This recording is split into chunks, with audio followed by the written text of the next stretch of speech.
안녕하십니까, 알림의 황희두입니다. 이번에 준비한 주제는 바로 추미애 법무부 장관 관련된 내용인데요. 간략하게 핵심적인 내용만 전해드릴 예정입니다. 지금 추미애 법무부 장관이 늘 말씀드리지만 미래통합당, 검찰, 언론, 그 반개혁 동맹에 엄청난 공격을 받고 있습니다. 심지어 최근에는 신천지의 협박에 의해서 경찰에 신변보호를 요청했던 사실까지 알려졌었죠. 정말 충격적입니다. 현직 법무부 장관이 경찰에 신변보호를 요청해야 할 정도로 엄청난 그런 협박에 시달렸다는 것과 마찬가지입니다.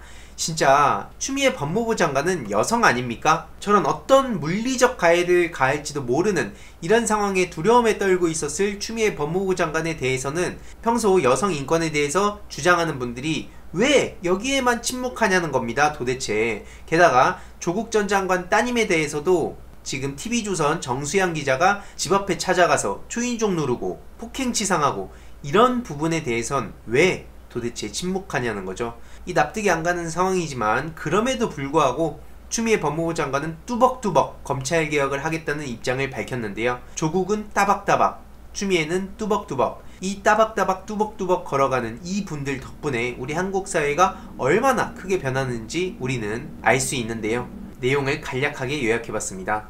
이 검찰개혁의 진정성을 아직도 의심하는 사람들이 있다고 하는데 그럼에도 우공이산의 마음으로 뚜벅뚜벅 가고 있다고 입장을 밝혔습니다. 특히 핵심은 권력기관 간의 견제와 균형이죠. 수사는 경찰, 기소는 검사가 하는 수사기소 분리를 통해 검경 간의 상호 견제 속에 인권과 사법정의가 지켜질 겁니다.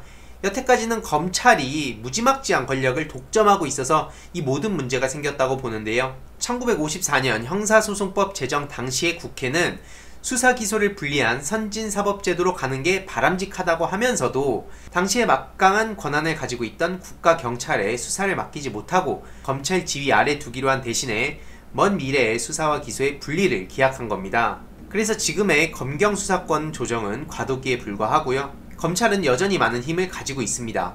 경찰의 수사 역량이 높아지면 검사의 직접 수사를 내려놓을 때가 올 것이고요.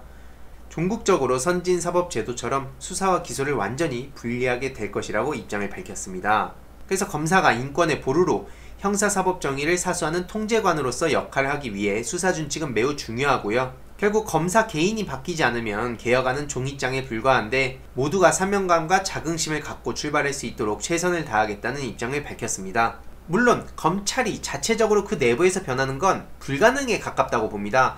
과거에 이건 노무현 전 대통령께서도 검찰의 자유를 보장해 주셨다가 뒤늦게 후회를 하시기도 하셨죠. 그들은 대화가 되는, 중립을 지키는 그런 사람들이 아닙니다. 지금 대표적으로 윤석열 검찰청장과 그 패거리들이 오히려 그 실체를 제대로 보여줘서 많은 국민들이 검찰에 관심이 없던 사람들까지도 검찰개혁의 필요성을 느끼게 만든 데에 있어서 윤석열 검찰청장이 어떤 면에서는 검찰개혁의 선구자라고도 볼 수 있다, 이렇게 해석하는 분들도 많이 계십니다. 지금 추미애 법무부 장관의 2차 검찰 인사에 대해서 또 일부 세력들이 계속 비난을 하고 있지만 사실 검찰 내부에서는 대부분이 적절한 균형을 맞췄다고 만족을 하고 있습니다. 애초에 윤석열 패거리가 그 특수부가 장악을 했을 때에는 언론이 이 내용 제대로 보도한 적이 있었습니까? 하지만 일부 지금 윤석열 패거리들의 발악을 두고 언론이 그 내용만 부각시키니까 마치 모든 검사가, 수천 명의 검사가 다 분노하는 것처럼 보이지만 애초에 그건 아주 소수고요. 대부분의 검찰은 지금 이 추미애 장관의 이 적절한 균형에 대해서 만족을 하고 있는 상황이고요. 또 지금 중간 간부도 대폭 물갈이할 듯 이런 내용이 나오고 있습니다. 이르면 금주의 부장검사급 주요 보직 내부 공모를 시작한다고 하고요. 중요한 건 추미애 법무부 장관이 경찰에 신변보호 요청했다는 소식이 최근에 공개가 됐었습니다. 신천지 협박에 불안을 느꼈다는 건데요. 이렇게 현직 법무부 장관이 신천지 신도들의 어마어마한 협박으로 자택순찰 강화 등의 조치를 통해서 신변을 보호해달라고 요청했던 겁니다. 다들 아시겠지만 지난 영상에서도 다뤘듯이 이만희 구속, 이 영장실질심사가 열린 날이었고요. 최근 신변보호를 해제했다고 합니다. 지난 7월 말 SNS를 통해서도 언론과 미통당의 무차별적이고 근거 없는 공격이 심해진다며 신천지까지 공격하는 시점에 이르렀다는 내용을 공개했습니다. 그래서 신천지가 추미애 장관을 주도 면밀하게 계획해서 실행을 했다는 소식도 공개했는데요. 우편물까지 보내면서 추미애 장관을 협박했습니다. 그래서 이렇게 증거까지도 지난 영상에서도 다뤘기 때문에 자세한 내용은 생략하겠습니다. 이 추미애 법무부 장관이 진짜 대단하다고 생각하는 건 이런 조롱과 협박, 멸시, 명예훼손, 모욕 이런 거에도 불구하고 뚜벅뚜벅 검찰개혁을 향해서 걸어가겠다는 게 핵심이라고 보고요.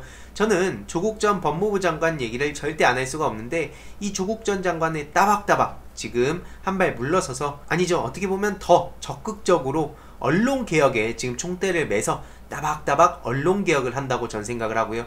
지금 남은 과제들을 뚜벅뚜벅 검찰개혁 과제를 완수하고 있는 추미애 장관, 이 두 분을 우리가 절대로 잊어서는 안 될 것입니다.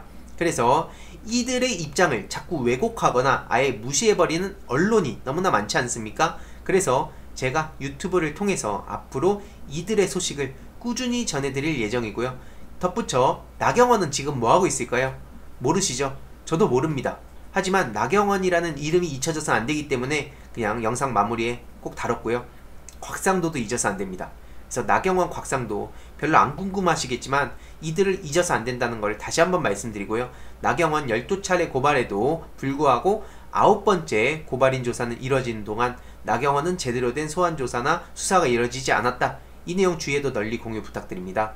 아무튼 오늘 방송도 유익했다면 구독, 좋아요, 알림 설정, 그리고 주위에도 영상 널리 공유 부탁드리고요. 앞으로도 저는 윤석열 패거리 어떻게 몰락하는지, 그리고 제 주 지금 콘텐츠인 미디어 리터러시 관련된 내용, 일베와의 전쟁, 이런 여러가지 계획들을 지금 오프라인에서 커뮤니티 리터러시까지도 계획 중인데요. 추후에 차근차근 모든 걸 공개할 수는 없기 때문에 전략 노출상 차근차근 공개 드릴 예정이고요. 그리고 나경원, 곽상도 소식 절대 놓치지 않고 전해드리도록 하겠습니다.